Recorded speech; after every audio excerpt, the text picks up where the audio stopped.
My name is Sharon Heaton. I'm the CEO of sbLiftOff. We're a national M&A advisory firm, and delighted to be here today. This is the outgrowth of the event that sbLiftOff with the NVSBC started putting together in 2021, talking about veterans buying companies.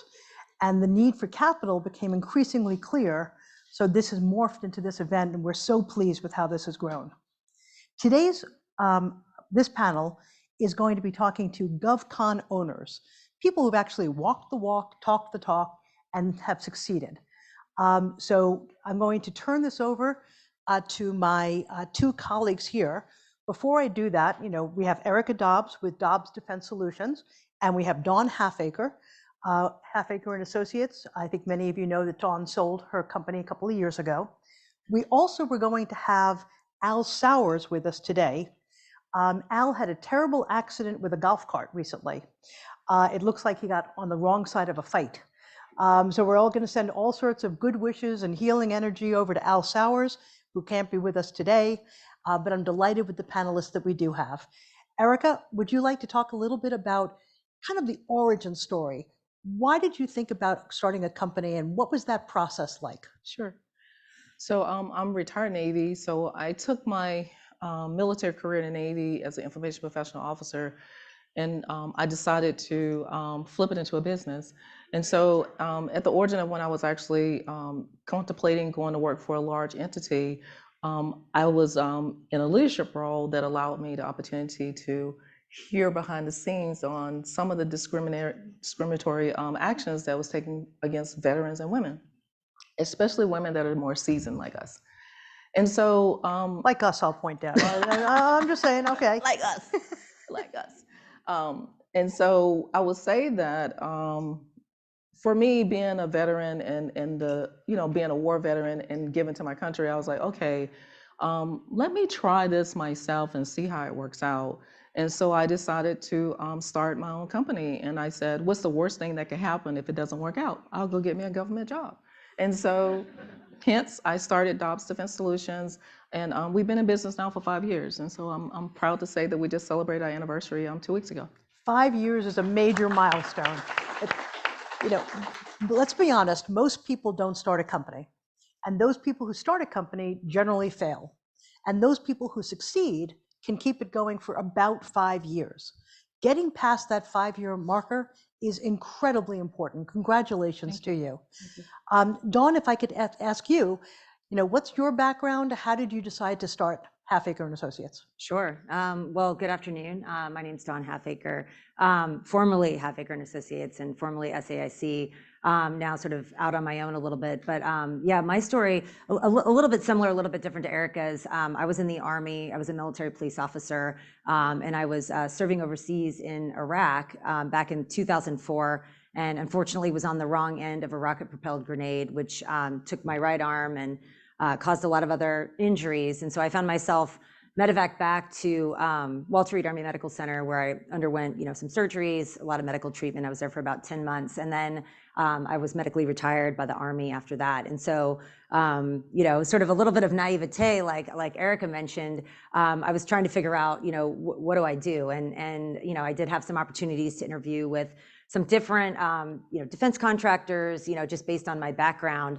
But then I came across a unique opportunity to start doing some consulting work on my own, for an organization actually just down the road here called DARPA.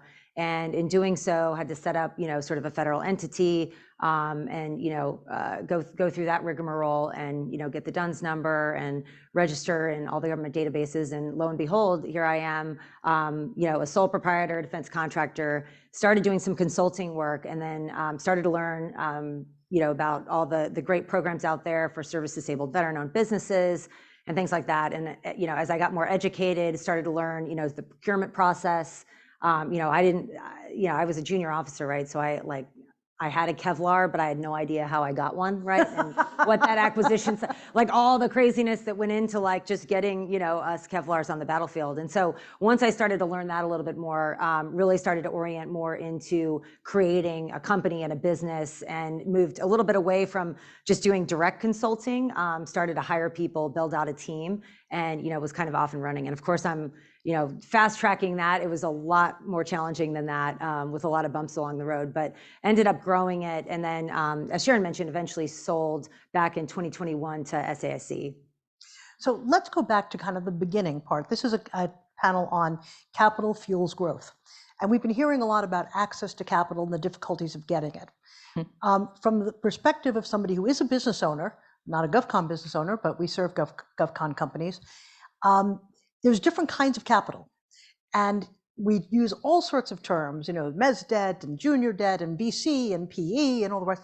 But the reality is it really is kind of comes into a category of you can get debt and you can get equity. And if you are starting a company, I think a lot of people think, I'm starting a company, I'm going to go to a bank and get some capital. And the answer is from a bank is generally going to be no. Banks have a fairly limited focus. Their focus is to lend out $100 and to get $105 back. They're not interested in taking equity type risks. So I think, Erica, you've got some stories, which we're not going to be able to get into all of them today, but we can do that over a beer at some point, I think, which is when you started your company, you needed to fund yourself, fund your staff, fund a back office. How did you go about doing that? Wow, that's a journey, as we said, right? So it's always a journey. Yeah. So honestly, when I first started the business, and I was fortunate when I started it, I had a contract out of the gate. Like I went on my terminal leave. 2 weeks into my terminal leave, I got my first contract supporting the JAIC at the time, which is the Joint Artificial Intelligence Center. And I don't know, I guess people like to follow leaders, right?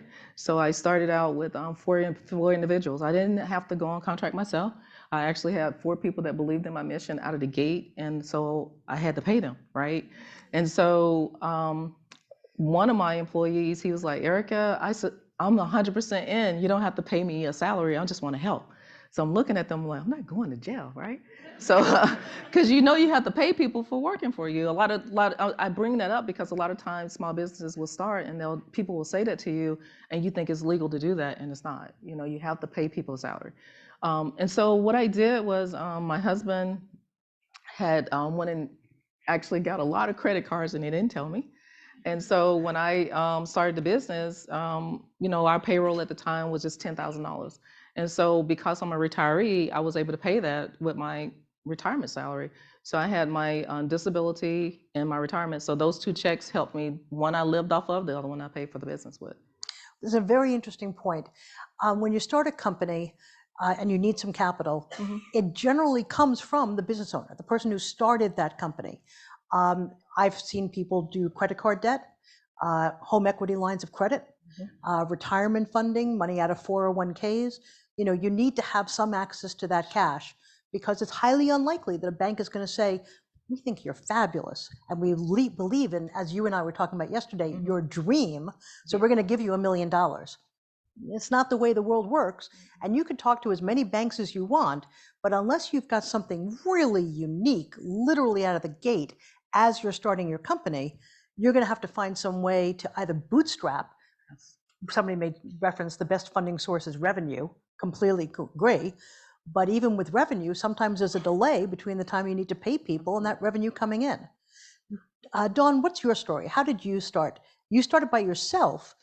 So basically it was yourself getting money and then growing it from there. Yeah. So was revenue essentially the way in which you did the initial funding? Yeah, so precisely. I was self-funded, and like Erica had that military sort of disability coming in, but as I started to grow, and the payroll got bigger, right? So we were, the faster you grow, then the bigger the lag between the money coming in and the money that needs to go out to pay folks. And so we were talking a little bit about it. So the initial sort of so I was self-funded, sort of just doing some consulting work, hired a couple additional consultants, and I could sort of manage that.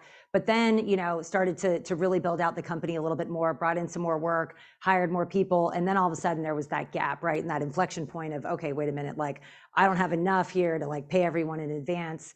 until I get paid. So what am I going to do? So I did, Eric and I were telling some war stories about going to the different banks. And so initially I applied to a bank. I'm not going to name any names. It's not the bank that's on the billboard here. They're great. But, I got turned down pretty much by every bank I approached, just trying to get either a line of credit or some type of low interest, loan, again, all debt financing. But, so I ended up having to take a home equity line of credit. I had just bought a condo in DC, and I was like, all right, well, I guess I need to take out, at the time, like it was like a second mortgage, if you will, sort of on the condo. So that's what I did, and covered the payroll initially, and used that. It was like maybe $100,000 or something like that, which was enough at the time. And then once we sort of had, we were talking about, well, then what's that like next inflection point? Well, how do you get from A to B and then B to C? I was advised very early on, do not give up equity, right? And that was a big push. Luckily, I had great lawyers that I probably didn't deserve at the time, and certainly couldn't afford. But they were able to advise me, hey, like, don't give out equity unless you absolutely have to, right?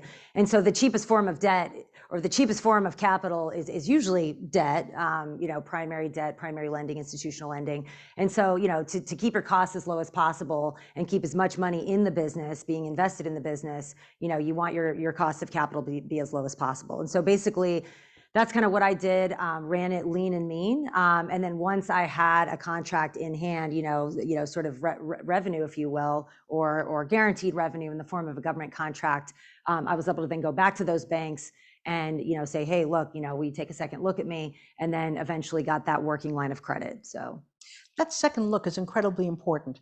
I think very often business owners will go to a bank and get a no, and then kind of write them off their list. And instead, you basically have to maintain that relationship and say, I'm going to accomplish the following 3 things. And you go in and you say, I've accomplished the first one. I've accomplished the second one. Now that I've accomplished the third one, will you give me money? And the answer will be yes, because you're not hitting them for the first time. You also mentioned something that's really important, and I think it's very important when we're talking about capital fueling growth, which is different kinds of capital at different life stages of the company. So it sounds like both of you started off with self-funding, which is really equity. You might have been borrowing money, but you were putting it into the company as equity because you were the owner. You also said something very important, Dawn, which is that debt is less expensive than equity. That's true. Equity is really kind of enticing because you don't have to pay it back. On the other hand, if your company is successful, you've just given away tremendous value. Mm-hmm. I've learned from talking to veterans that I think that when people are in the military, they're kind of trained, debt is bad. Debt is bad, stay away from debt. That's how you get into trouble, stay away from debt. And then you go into business, and there's folks like me saying, oh, that's not so terrible.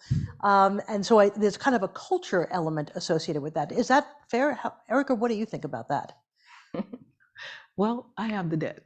I'll just keep it real, because for me, I wasn't fortunate to get the bank loans, right? So I had to bootstrap and use whatever I had in my savings to fund my company, and I still do it today. So, well, the savings is in fact equity because it's your money. Yeah. But you were actually telling me a very interesting story, and it's going to be very positive about one of our major sponsors here. Sure. So if you wouldn't mind sharing your story about that, Dawn. Sure. So I was using a factoring. I was directed by another bank to use a factoring company for funding. In doing so, unbeknownst to me, the factoring company was actually robbing me blind of all of my working capital, because they were sending me invoices for percentages on the money that they were loaning to me.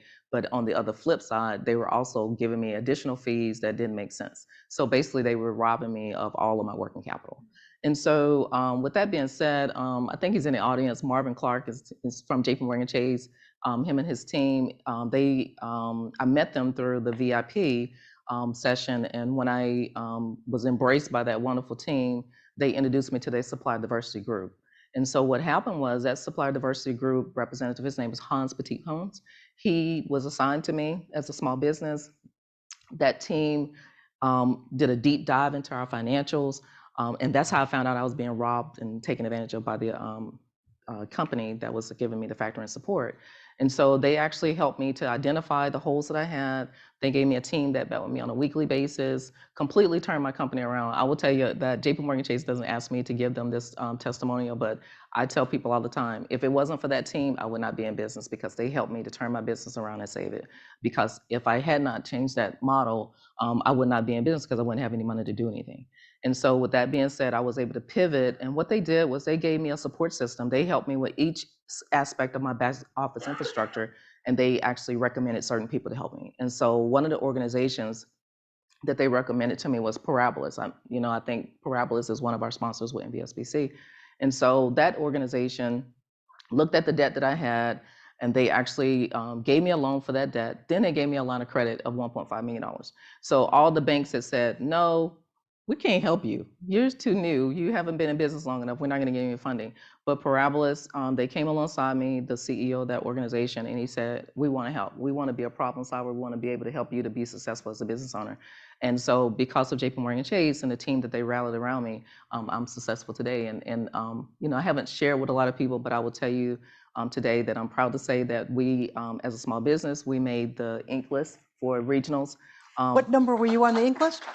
So we are number 8 out of 135 companies on the Mid-Atlantic region. Wow. That's fantastic. Congratulations. And I attribute that to, one thing I want to add is that just because a bank tells you no doesn't mean that you can't develop a good relationship with them. And I will tell you that the individuals at JPMorgan Chase, when they tell you that they have your back, that they're here to help you, they really mean it. And so I just want to thank them for taking care of Dobbs. That's fantastic. I mean, truth is, if you went to JP Morgan for a startup and saying, I'm just getting started, can you give me $2 million? It's going to be challenging.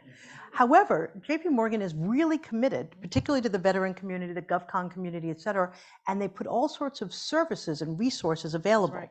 And that is incredibly valuable, in some ways more valuable than money, because you can burn through that money and still be doing it wrong. Mm-hmm. Having that kind of support is incredibly important. And I think it's really significant that veterans are doing it, because veterans are not solo entities. They are part of a bigger community and reaching out.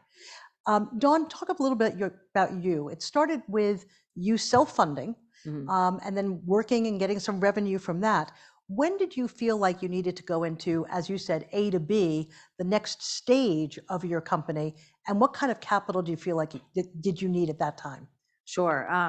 Well, I think, so for me, it was really about starting to, once you get, kind of a, maybe you have a few subcontracts, or you have, 1 or 2 folks. I think you said, Erica, you started with like 4.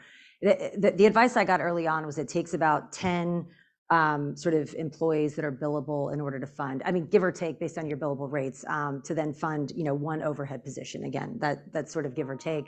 And so it's really about how do you sort of very smartly and financially responsibly kind of grow at a clip where, you can both, kind of continue to hire the people you need to do the work, pay those folks, and then continue to hire the back office you need to both keep growing and also to deliver on the work and the projects that you already have, right? So you need, obviously a back end staff to do that. And so I think like the balancing effort of how you do that, how do you make sure that you have the billable resources you need, they're getting paid what they need to get paid, that you have the back office staff you're hiring to ensure that the business can keep running, and then the money to invest in future growth. And the investment piece, I think, is really important, because that's really tied to the strategy. And normally, depending on the work you're doing, if you're not like product heavy, if you're a services company, and that's my experience, so I'm a little biased toward that.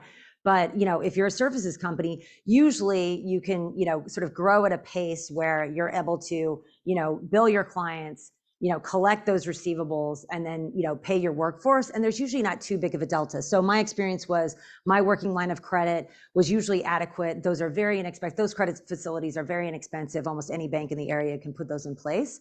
And usually if you have a good relationship with your banker, they're very flexible to say, oh, you want another contract. Why don't we look at increasing this and things like that? And usually the reporting requirements are fairly, standard and minimal to keep those in place. And again, they're very inexpensive. So we found a lot of success doing that. But then it was really this question. I think that next inflection point is, okay, we're working on our contracts. We have our credit facility in place.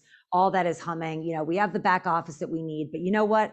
we really need to figure out how we're going to keep growing. And that growth can be a little bit more expensive. And you can grow in a variety of ways. You can grow organically by continuing to, deploy a business development team maybe you already have in place to continue to win work with current customers. That's usually the cheapest way, if you will, to grow, or most cost effective. Or you might want to look at new markets. You might want to look at acquisitions, and all of that, typically requires some form of capital. So, you can either keep self-funding, you can keep reinvesting profits that the business is throwing off, which is, essentially equity. You can go, you can go look at, a private equity firm. You can look at venture, depending on sort of your size. Venture is used sometimes in this space. Private equity is used a lot in this space.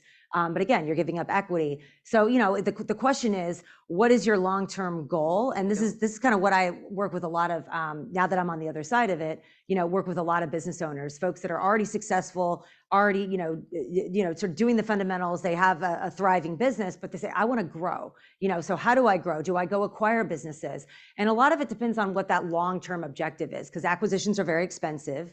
They're risky. You can keep growing organically. Maybe that might take you a little bit longer, but usually it's less risky. Do you go after new customers? And again, how do you fund that? And I think that's really gets into a little bit more questions on, that I think are a little bit more complicated and interesting to think about, like, what is that end state, and what is the least cost of me to get there, and how quickly do I want to be there? Because that should usually inform your strategy. So we actually looked at, so my company, full transparency, we never actually made an acquisition. We looked at several, but we could just never get the economics to sort of line up to look at, all right, how much are we going to need to borrow to do this? So essentially, what's it going to cost? How much either equity is it going to cost me, or how much debt is it going to cost me? What's the interest on that debt? Do I need mezz debt, which is a lot more expensive? You're looking at, I don't know, these days, 12, 13, 15%. Easily.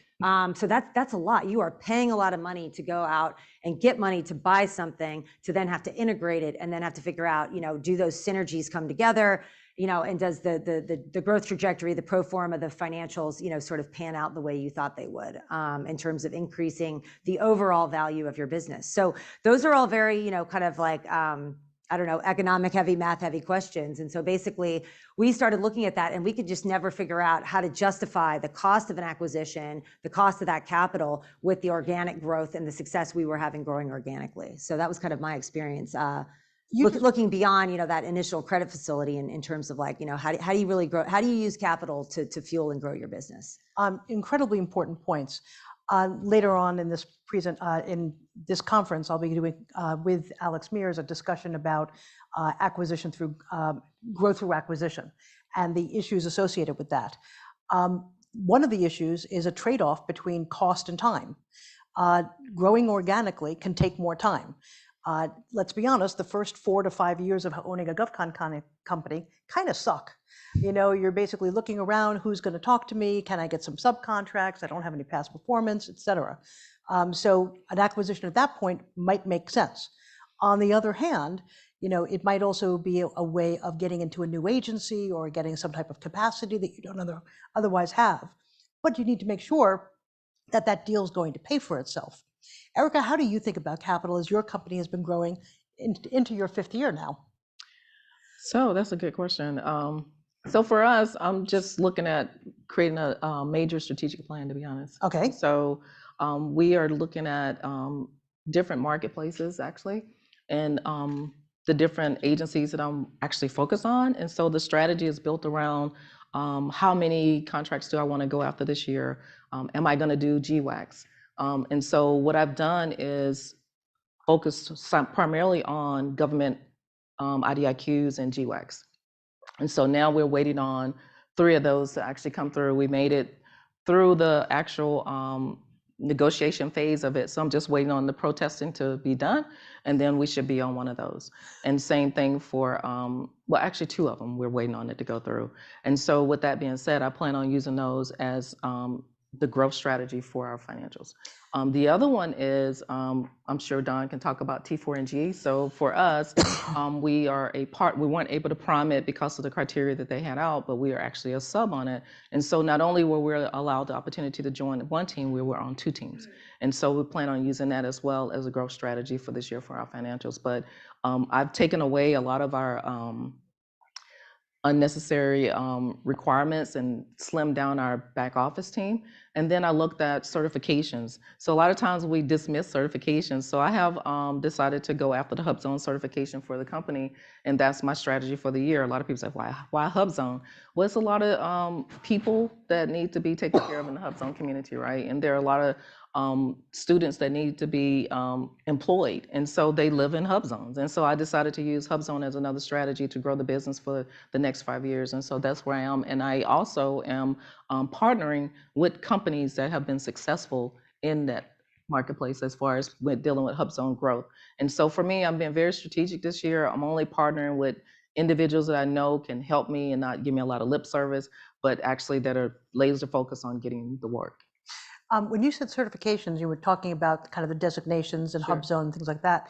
What about certifications like ISOs or CMMIs? Sure. Because those cost money. A lot of money. And they're not inexpensive to both get and to maintain. A business development person, depends upon who you get, but hopefully you hire a business development person, you get revenue from it. The ISO certifications and the CMMIs are a little bit more indirect. It's like I've become more attractive to get these contracts if I get it. Dawn, how did you think about spending money on ISOs, CMMIs, things like that? Because it is a money sink, and you can't get a loan against that. It's not like it's revenue. So how about spending money on that? Sure, yeah. Well, and I think, Erica's really smart, and I think that it really comes down to, in the way sort of we did it, it's very similar to what Erica's doing, is thinking about, what is that, kind of like 5-year strategic plan? Where do you want to be in 5 years? And then backing into, what are the things that I need to do, this year, next year, the following year to accomplish that? And then what is the money via my annual budget that I have to spend? How much overhead dollars, can I allot to these, or indirect dollars can I allot to these different projects? So if my goal is to say, I want to get on this, GWAC or IDIQ or whatever it is, in order to hit my 5-year goal, then, if that's coming up in, let's say, 2 years, I know I need to have an ISO cert or a CMMI cert, or I need to have an audited financial system or accounting system. Basically, all those things need to be sort of plugged into your annual budgeting. And at the end of the day, if you get there and say, you know what, like, I really need to get this certification, and I don't have, I don't know that I'm going to have enough money in this calendar year to do it, but we really need to do it. It's critical. Then I think that's where you look at, how do you, where can you get access to additional capital to make those necessary investments in the business, right? Those are some of the decisions you have to make. Am I willing to, take a little bit of a risk here, to raise some capital to do these things, knowing that, like, these are my goals, and if I want to hit these goals in this time frame, I need to spend some money, and in order to spend the money, I need to find the money. So I don't know if that's sort of answering the question, but so those are things that we always looked at, and we tried to prioritize. Again, you can't do it all maybe in 1 year, but if you're thinking about strategically, all right, where do I want to be in 5 years? What are the different things that I'm going to need to do, to reach my ultimate objectives or goals, and then figuring out what those things are, and then really like how they're going to be funded.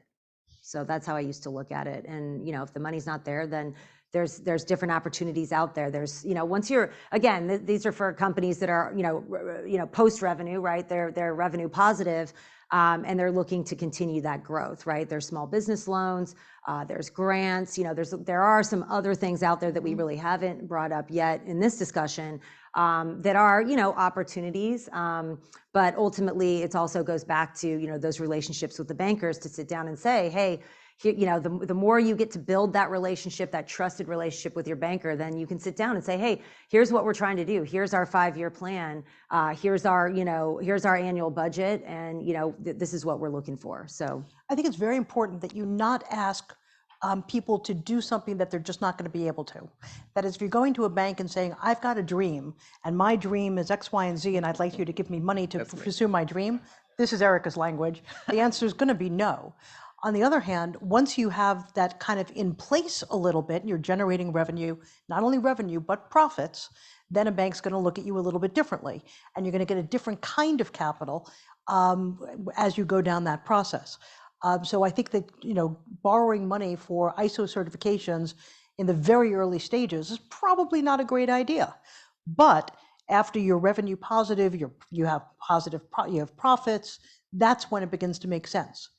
One of the things that I've seen a lot of are people focusing on getting IDIQs, BPAs, et cetera, and spreading themselves very thin, having 6 or 7. And then when I say, where's the task orders? They say, I don't have the resources to pursue the task orders. How do you decide which ISOs, which vehicles to go after and to really focus on that? Sure. Who are you asking? I'll ask you, Eric. I'm like, who you asking? Okay, no problem. So mines are focused on the agencies that I want to go and work with. Right? So you go for it's the customer intimacy. And so if I have a demand signal from a client and they say, well, do you have this vehicle, Erica? And I'm like, no, I don't. But if I'm going to get it work there, I'm going to fix it, right? And so I will tell you that we decided to go after DLA Jets 2.0. Because of the demand signal from the clients. We decided to go after the GSA Polaris and Oasis because of the demand signal from the clients. And we're doing the NASA SOUP and Seaport. But after those, I'm not doing anymore. And somebody said, well, why not? Because I'm a small business and I want to make sure I'm successful on those. And then I want to assign people to those vehicles to make sure we actually are answering the task orders, right?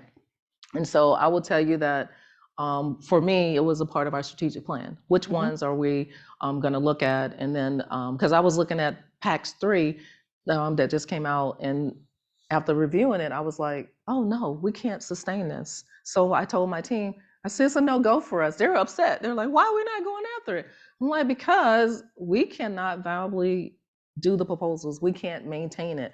And so if we can't maintain it, we're not doing it. So for me, I'm always going to be strategic about it. And on this point, I decided these are the areas we're going to focus on. And so I'm just narrowing it down to those customers.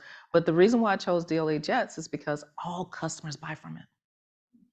So you have to look at the vehicles that you go after, who buys from that one. If you're not trying to pigeonhole yourself to one client, then look at the vehicle that you're going after to see who else will buy from that vehicle. And so that's what I did. I didn't just pigeonhole mine to one client. I said, oh, GSA Polaris, it's an IT contract. Okay, everybody will buy from that. Same thing with Oasis. Everybody will buy from that. And so that's what I did as a CEO. You know, it's interesting. We talk a lot about capital, but capital is only one of the resources that you need. You need the customer intimacy. You need to have the right team around you. You need to have the capital and figure out how to deploy it. Dawn, how did you think about going after different vehicles and how to deploy your resources to get the biggest bang on the buck? Sure. Well, and really Erica said it, and our company did it very similarly. And just like she said, it's really about, you know, defining that strategy. You know, how does your company define itself in the government market? Because the government market's huge. And, you know, I would advise that, like, you know, you probably want to segment that a little bit and, you know, figure out where is your business focused? How do you identify? And then, you know, whatever slice of the market you want to go after, narrowing that, you know, to the extent that you can, the extent that's practical.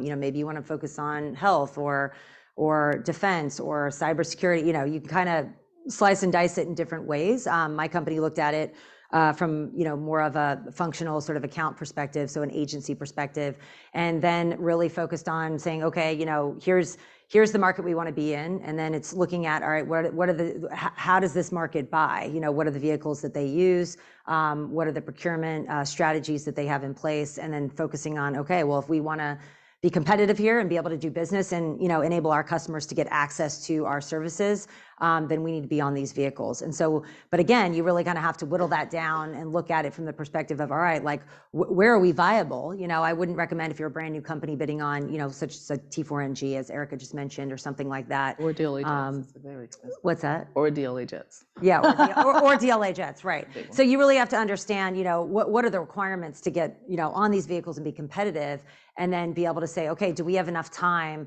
to get ready for this? You know, is this viable? So it really ends up being, I think, a multi-year strategy, and then figuring out, again, some of these vehicles can be fairly cost, you know, intensive to bid. You know, maybe you need to hire consultants, you need to hire extra, you know, proposal writers, you know, whatever it is that you need to do. And then it's really, okay, then can I deliver? And all vehicles are very different in terms of the way the tasks come out, the different compliance, you know, sort of requirements that are in place. You know, all those things cost money because they require people, time.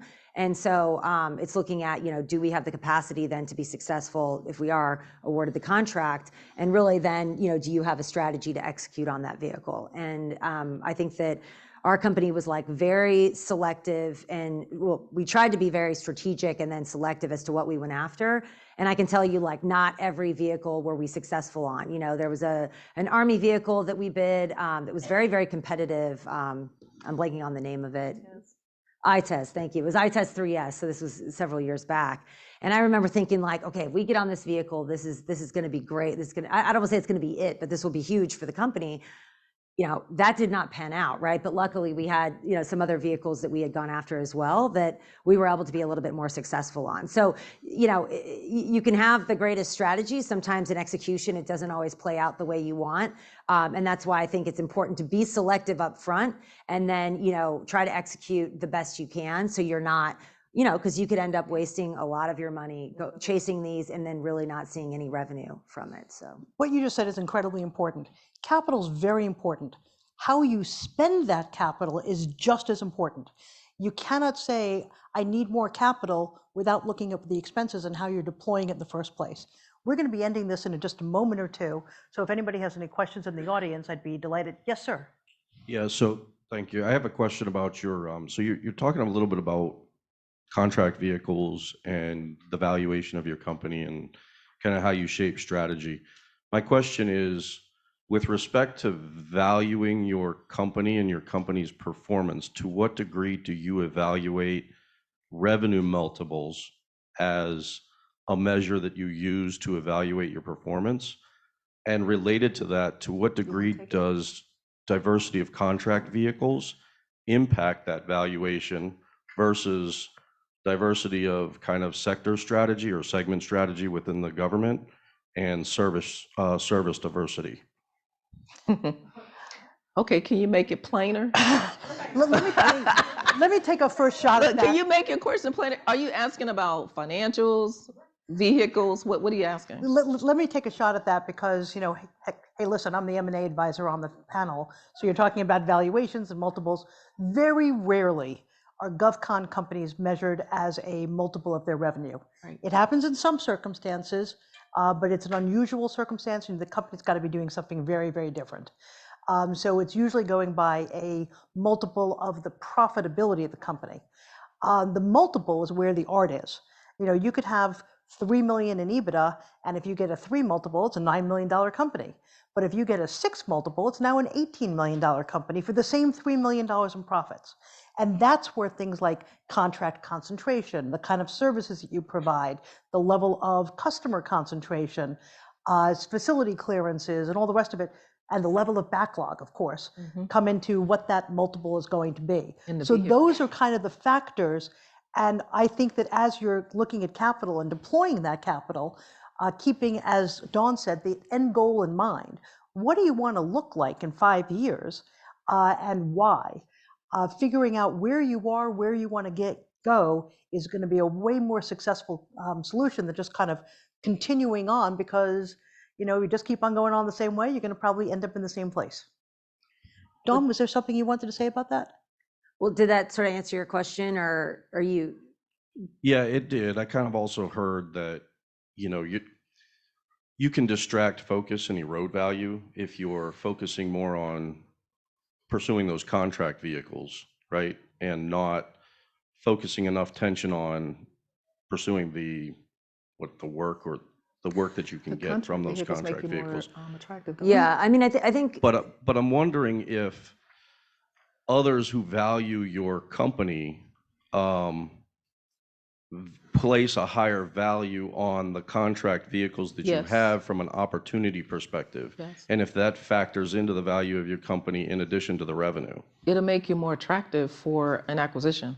It will have a factor on what the multiple is. Remember I said 3 million times 3 is different than 3 million times 6.